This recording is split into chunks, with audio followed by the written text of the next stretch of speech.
Okay, so today we're going to finish up the 1930s, the Great Depression era, specifically FDR, Franklin Delano Roosevelt's administrations. Now remember, FDR is going to be the first and only president to have more than 2 4-year terms as president in the office. And after he leaves, they actually pass an amendment to say, yeah, never again presidents will serve 2 terms. So keep that in mind. He's the first and the only one to actually do that. And he's elected 4 times. Now, he doesn't finish his 4th term during World War II because he does die early in 1945, but he is elected 4 times. So keep that in mind. Now, FDR's approach to what the government can do to attack and try to at least minimize the damage and try to rebuild the economy during the Great Depression is make the federal government a lot more responsive and a lot more responsible for the daily lives of folks. Now, this can be good or bad depending on your view of things. I would argue in many cases it's okay. In other cases, it's an experiment. And in some cases, it's a little strange. And the Supreme Court will actually at one point fight back against some of the New Deal legislation pushing through. I mean, we're talking hundreds of programs and hundreds of bills passed, especially in just the first 100 days. This is kind of how now political scientists and historians evaluate a president's effectiveness, is what they can get done that first 100 days. And that precedent starts right here with FDR.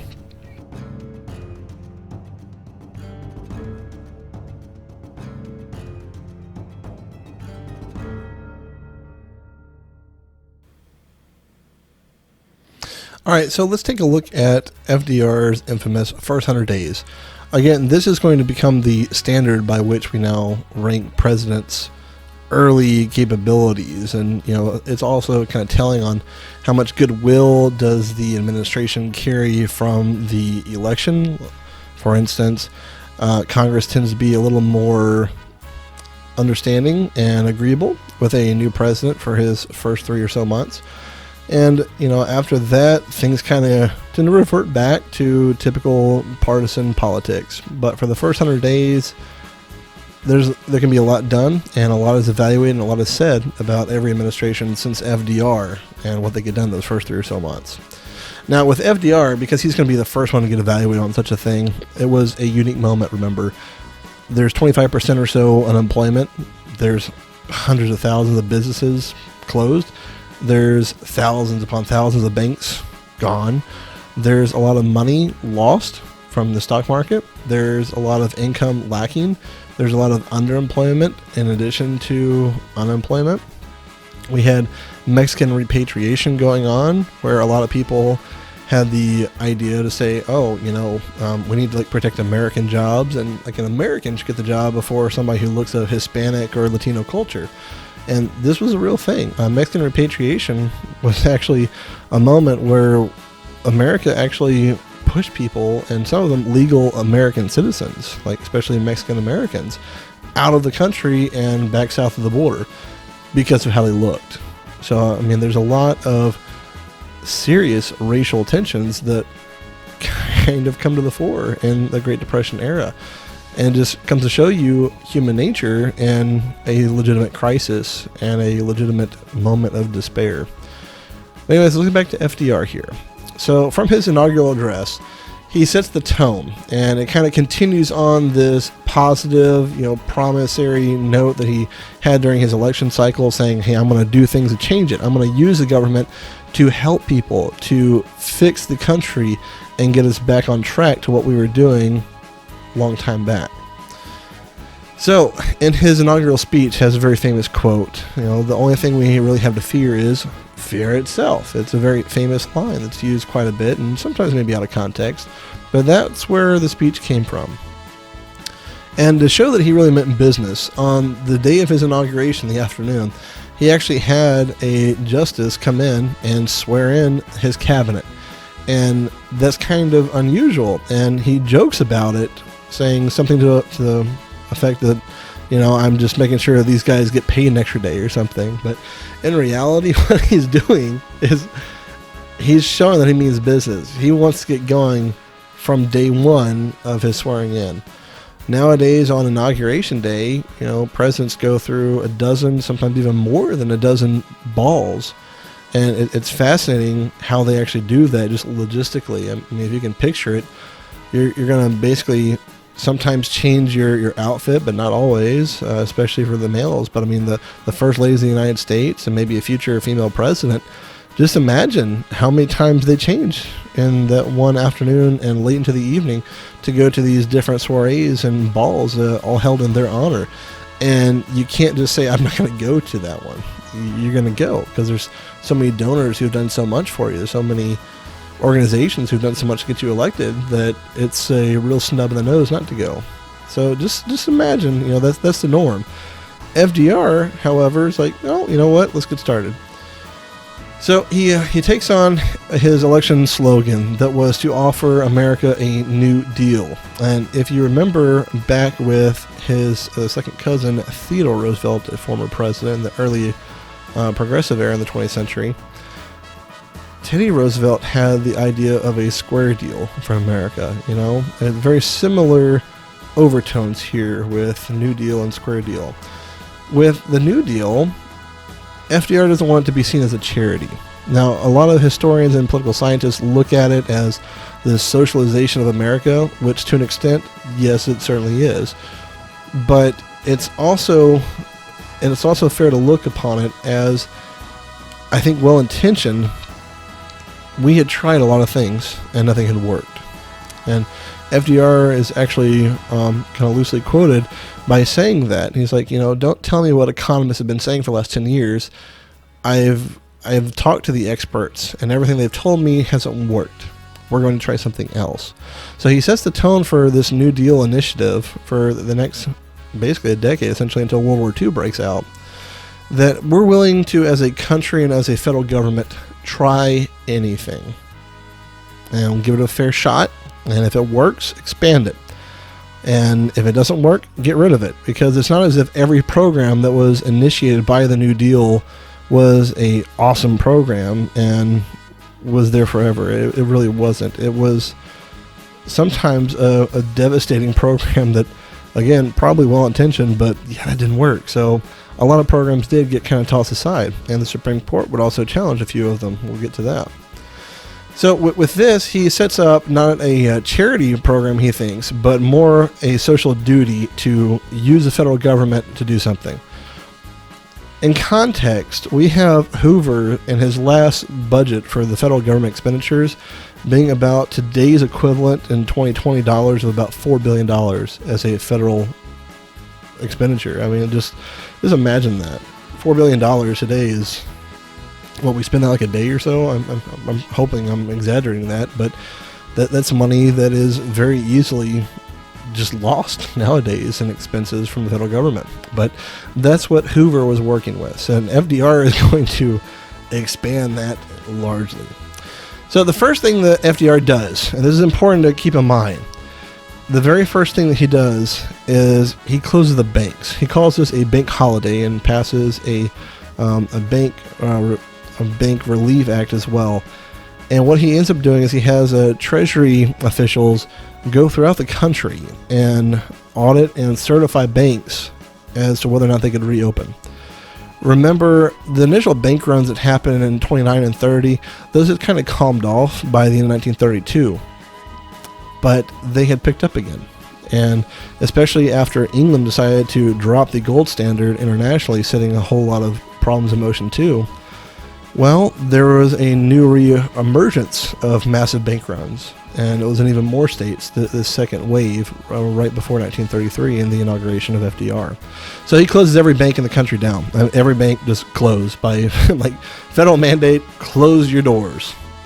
And over the next few days and a few weeks, or some places a little further out in the boonies and whatnot, they actually go through every bank, and the ones who are solvent, meaning they actually have necessary reserves to meet new regulations and expectations of the Federal Reserve and what would become the FDIC, the Federal Depositors Insurance Corporation, they start to reopen the banks that are good to go. And what this does is create confidence in the public, the citizenry, towards the banking system. Now, there's a lot of tradition that comes from this moment. A lot of people tend to not trust banks, and they tend to keep their own fiat currency, their dollar bills, and their mattresses and out of the bank. And, well, it's legal tender, but at the end of the day, a banking system in a country the size of ours, with the economy the size of ours, has to be trusted by the public. So the FDIC that we'll get into, it ends up setting up an insurance. And at this point, if you put in, I think it started off with like $10,000 or something, well, that money, in case the bank fails, will be honored and insured and replaced by the federal government. Now, last I looked, I think the FDIC insurance is $250,000. So, that's all well and dandy as long as you trust the bank and the institution. And credit unions also have their own equivalency of the FDIC for credit unions, the FCUA. So trust had to be restored in banks. That was number one. And I think the second thing he's really taking a look at is farms. Because while he is going around in 32 and campaigning, he's finding out the plight of farmers. And understand, the Roosevelt family are academics, by and far very successful in their fields. So they're able to grasp greater concepts, but FDR and Teddy both had this gift of communicating to the public. Not necessarily dumbing down, because that's kind of rude to say if you really think on what it infers when you say that. But they had a way of communicating complex ideas and strategies and explaining decisions made, even controversial ones, mind you, in a way that all people understood and could appreciate and gain trust back also in the federal government. So under this Reconstruction Finance Corps that Hoover had established in 1932, this was the last year that Hoover was president at kind of the height of the Great Depression. Hoover starts this idea of using federal money to finance public works, such as Boulder Dam, that would be called Hoover Dam when it was completed. And he wanted to use guaranteed loans from the federal government and the Federal Reserve to also bolster industry. Like I say, Hoover really goes down in history as doing too little too late, because he very much believed that even when he was at his last moments trying to campaign against FDR, he held to the idea that 1932 is an election between two different philosophies of government and economic oversight. And in Hoover's mind's eye, the economy and business needed to work together and figure things out and fix it for good. That's all fine and dandy. But a lot of people had given up hope and had given up trust in that, because remember, associationalism under Hoover, it really didn't work. I mean, there's a few cases, sure, but by and large, no.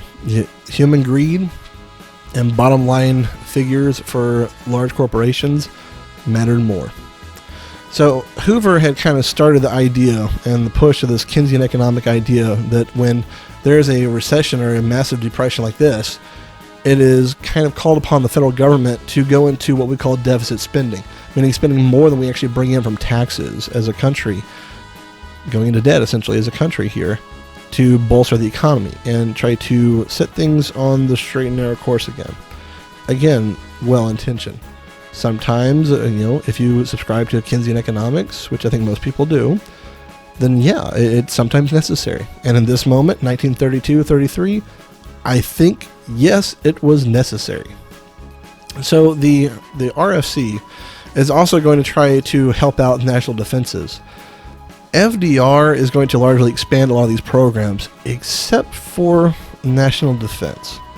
FDR and MacArthur really kind of pit heads between military spending, because MacArthur sees, again, the writing on the wall of what's going to happen come very soon.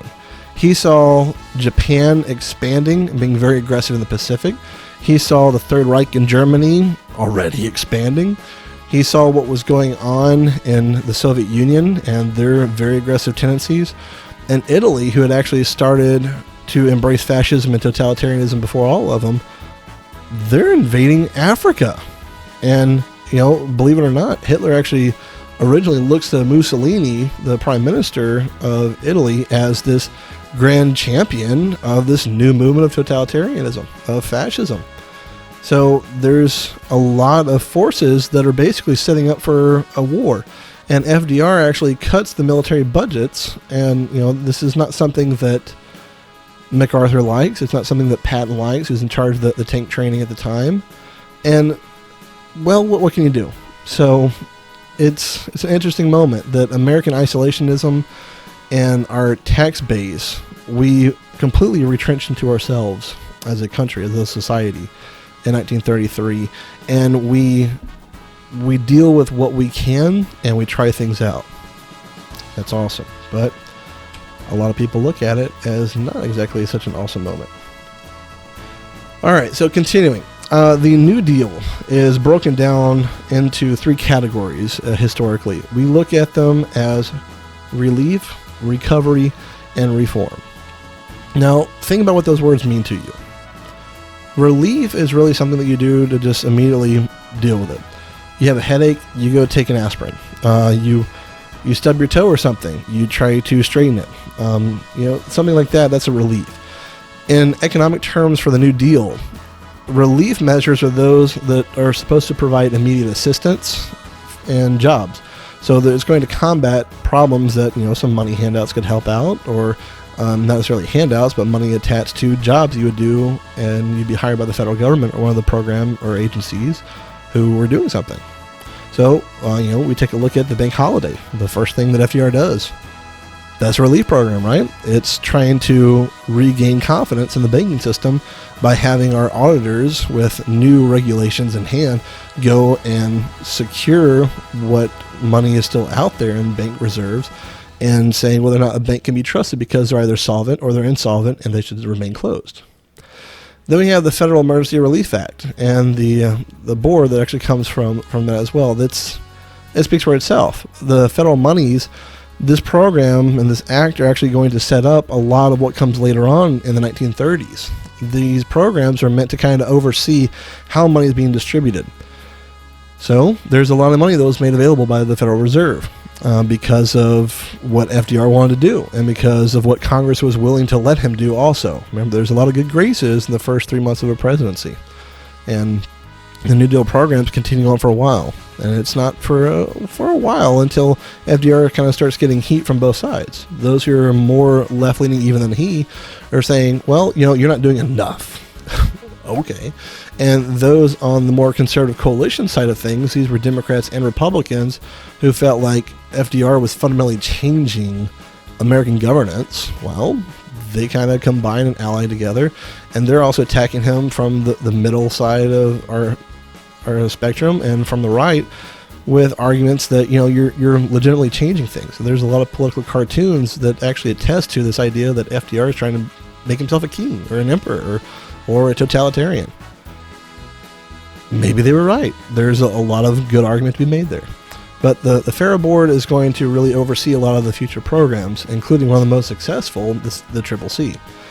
Public Works Administration speaks for itself. The PWA, let's face it, you need to start doing some projects for the Public Works. And there's also a Civil Works Administration. Don't put it on here because it's so similar. But that was a thing as well. The CCC, the Civilian Conservation Corps, this was brilliant. There was a lot of young men, by young men I mean, 16 to 20 or so, who were not able to find employment. Think today, in some of your prospective careers, this is something to look at. There's a lack of starting level jobs, entry level jobs in many career fields. And a lot of that is because they want people with experience, but they're not really willing to gamble on training you to get that experience. They're going to leave it to someone else. So those industries can be kind of tough to get into. The CCC is going to set up a set amount of money that goes to these young men, and later on there are some women, not very many, but a couple thousand women are allowed in later on in the program. And what ends up happening is they're basically transported throughout the country to work on forest projects, to work on beautification projects, schools, playgrounds, so on and so forth, public parks for that matter as well, national parks also. And they don't keep hardly any of their money. I think it was like 5% or so. It wasn't very much they got to keep. The majority of the money went back home to their families. So if you were one of those families with a young man in the house who was basically every day having to go down to the docks or out to the local factory, and it's kind of a weird thing to think about, but you're actually sitting there at a fence, and the foreman will come around every day, and he goes, no one's got a guaranteed job except the white-collar workers, and they'll pick a handful of people that they need to get what's on the quota list for that day at that factory or at the dock. That was some of the employment during the Great Depression, especially in 1933. So they're taking these men and some women and transporting them throughout the country and getting them working on things like that. The WPA comes along a lot later as well. If you remember the talk of the last generation of the 1920s, these were artists, cultural icons of America who didn't feel very much appreciated in America proper, and some actually moved to Europe, especially into Paris, France, to find appreciation where they could get jobs for what they like to do. The WPA actually puts a lot of these artists to work. So we have patriotic music created. We have large murals created. We find something for everyone's talents in the WPA essentially and put them to good work.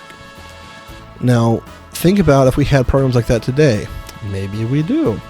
And, there's a lot of controversy over, well, how much money do we actually want to spend on the arts and things associated with the liberal arts?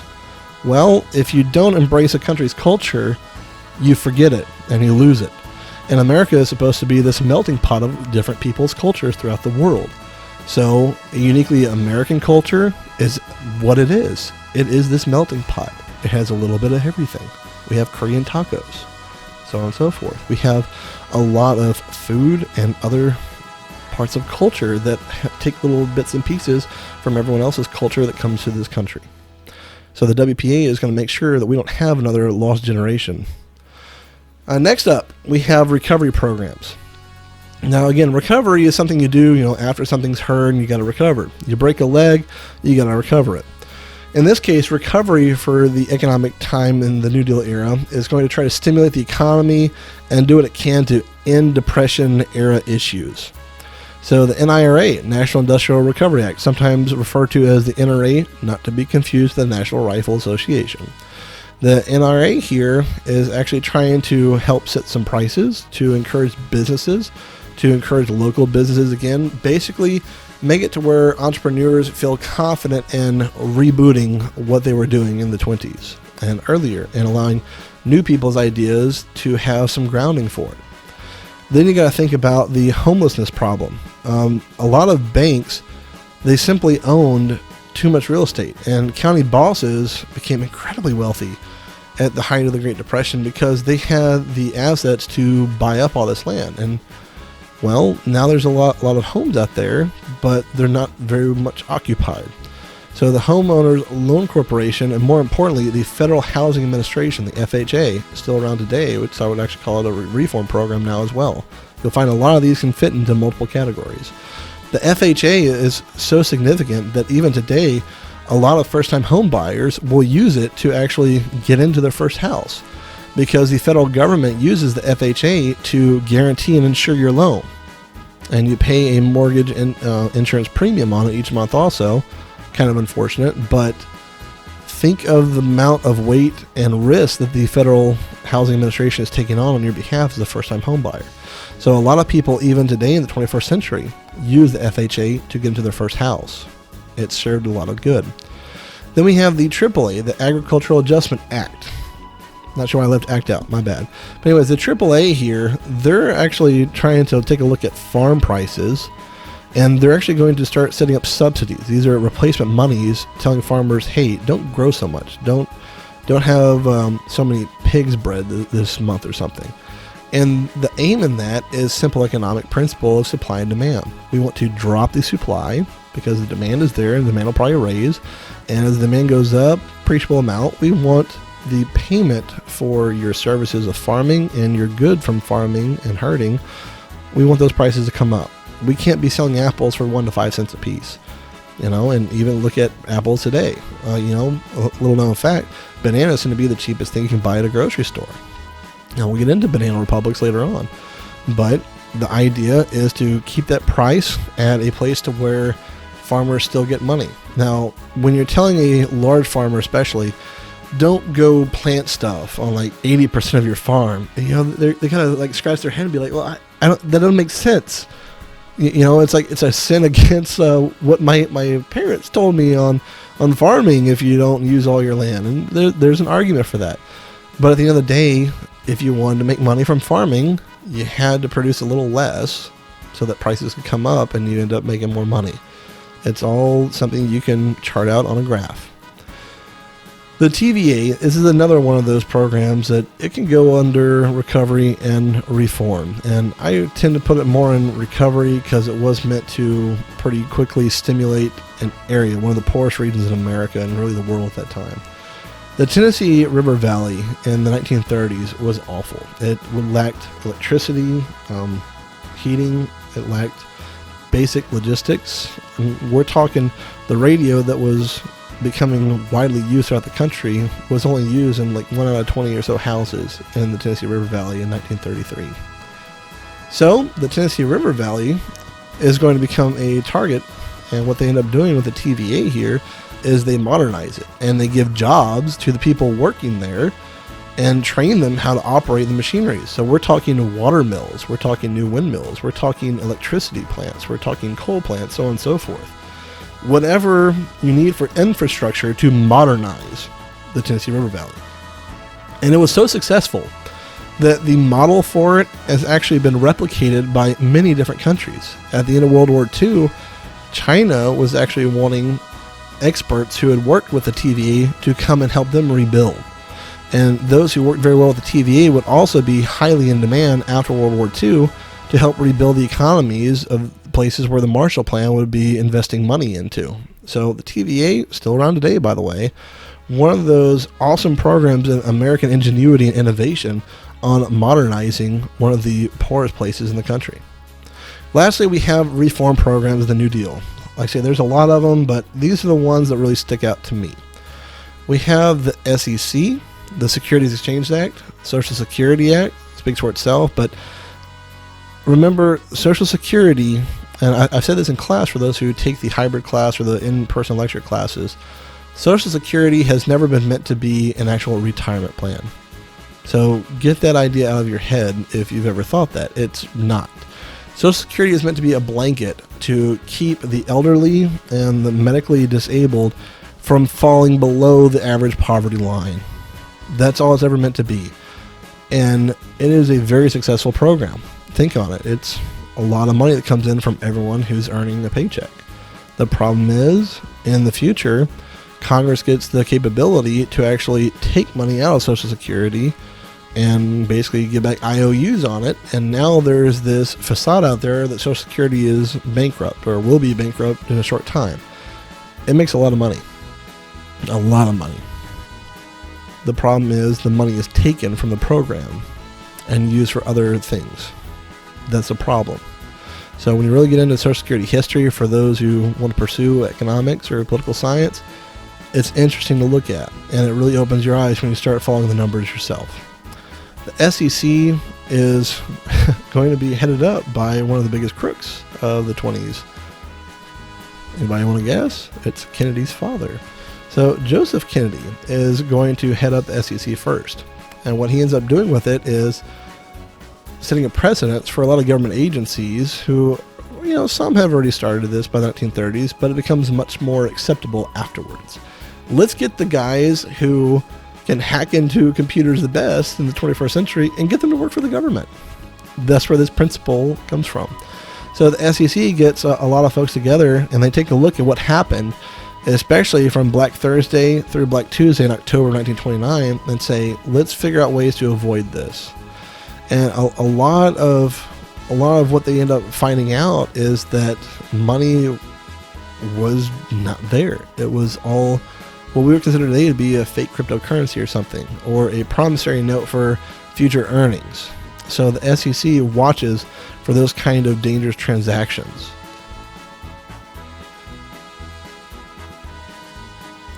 All right, next, the Glass-Steagall Banking Act.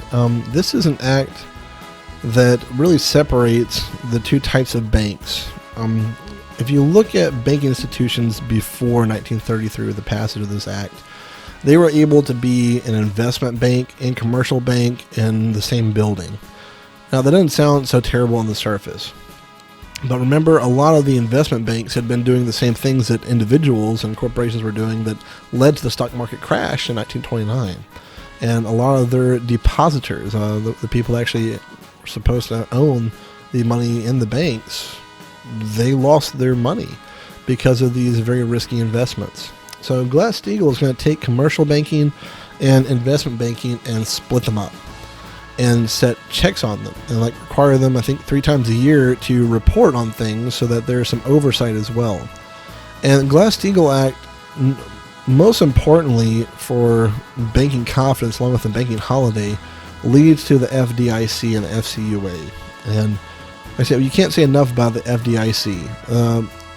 Having confidence in your bank is necessary, and to have confidence in a money institution typically means insurance on, well, okay, if I'm going to put in, say, my life savings into your institution, what assurances can you give me, or can the federal government in this case give me, that your bank, if it does fail, I don't lose all that money? Because otherwise, I'm just going to put the money in my dresser or in a safe or offshore account or something and take better care of it that way. So Glass-Steagall really sets in motion this very hardline issue on there cannot be risky investments with people's money who are simply putting in money in there for a savings account. And this becomes a little interesting controversy in a few decades later when it's repealed as well, because it sets a lot of pretty awful things in the economy in motion.